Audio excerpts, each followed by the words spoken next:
নমস্কার সবাইকে, সবাই কেমন আছেন? আমি তৃষ্ণা আপনাদের জন্য নিয়ে আসছি নতুন একটা ভিডিও। তো আজকে আমি রান্না করব কই মাছ, দেশি কই মাছ। মাছটাকে আমি ধুয়ে পরিষ্কার করে নিয়েছি, লবণ আর হলুদ দিয়ে দিয়েছি। এইবার মাছটাকে মেখে নেব। দেখো মাছগুলো খুব সুন্দর করে মেখে নিয়েছে, এখন এগুলো ভেজে নেব। দেখো আমি কিন্তু আজকে রান্নাটা করব সরিষা তেল দিয়ে। তো তেলটা গরম করতে বসিয়ে দিয়েছিলাম, আর এখন আমি এক এক করে মাছগুলো দিয়ে দেবো।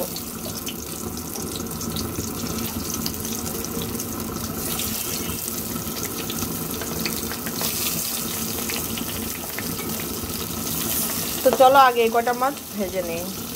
মাছগুলো ভাজা হয়ে গেছে, এখন আমি মাছগুলো তুলে নেব। আমি আমার বাকি মাছগুলো ভেজে নিয়েছে, এখন এটাকে তুলে নেব। মাছ ভাজা তেলের মধ্যে দিয়ে দেবো একটা শুকনো মরিচ, দুটো তেজপাতা আর গোটা জিরা। গোটা জিরাটাকে আমি হালকা ভেজে নেব। আর এখানে আমি কই মাছটা রান্না করব পেতি লাউ দিয়ে। লাউটা আমি এখন দিয়ে দেব।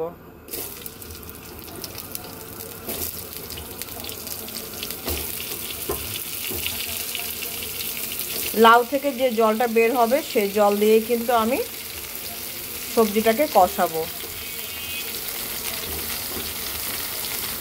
এর মধ্যে আমি আজকে দিয়ে দেব হচ্ছে মটরশুঁটি আর কাঁচামরিচ।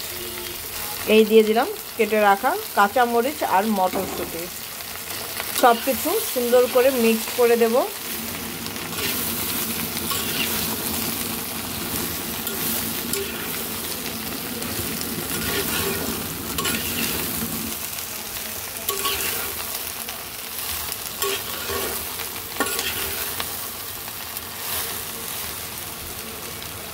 দিয়ে দেব স্বাদ অনুযায়ী লবণ, দিয়ে দেব হলুদের গুঁড়া,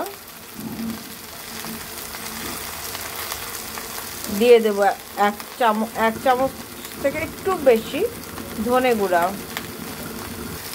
এইবার সব কিছু একসাথে সুন্দর করে মিক্সড করে দেব আর এটাকে ঢেকে দেব। মিক্সড করা হয়ে গেলে আমি এখন এটাকে ঢেকে দেব।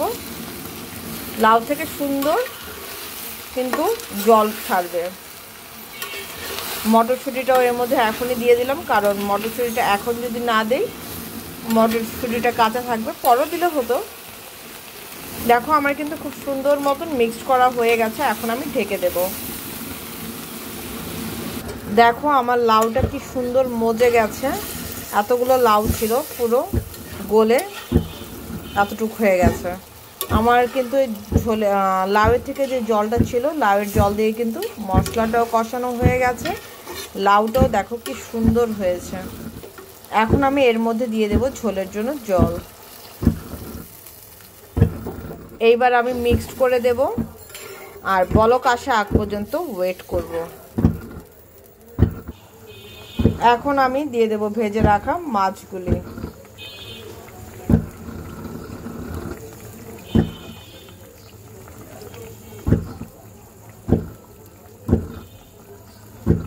মাছটা দিয়ে দেওয়ার পরে ঠিক 3 থেকে 4 মিনিট জাল করব, তারপর বাকি যা যা দেওয়া সেটা দেব।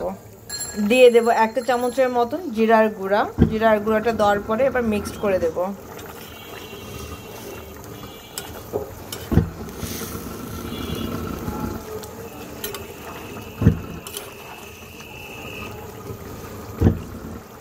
এর মধ্যে এখন আমি দিয়ে দেব কেটে রাখা ফ্রেশ ধনে পাতা।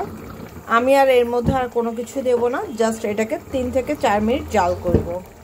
তো দেখো আমার কিন্তু তরকারিটা হয়ে গেছে, এখন আমি এটাকে নামাবো। নামানোর পর ফাইনাল লুকটা শেয়ার করছি। তো এই হচ্ছে আমার লাউ দিয়ে আর মটরশুঁটি দিয়ে জ্যান্ত দেশি কই মাছ ঝোল। কেমন রান্না করলাম সেটা কিন্তু অবশ্যই জানিও। তো আজকের জন্য এ পর্যন্ত। সবাই ভালো থেকো, সুস্থ থেকো, আমার জন্য আশীর্বাদ করো। আমি যেন ভালো থেকো, সুস্থ থেকো, তোমাদের জন্য নিত্য নতুন ভিডিও আনতে পারি। তো টাটা।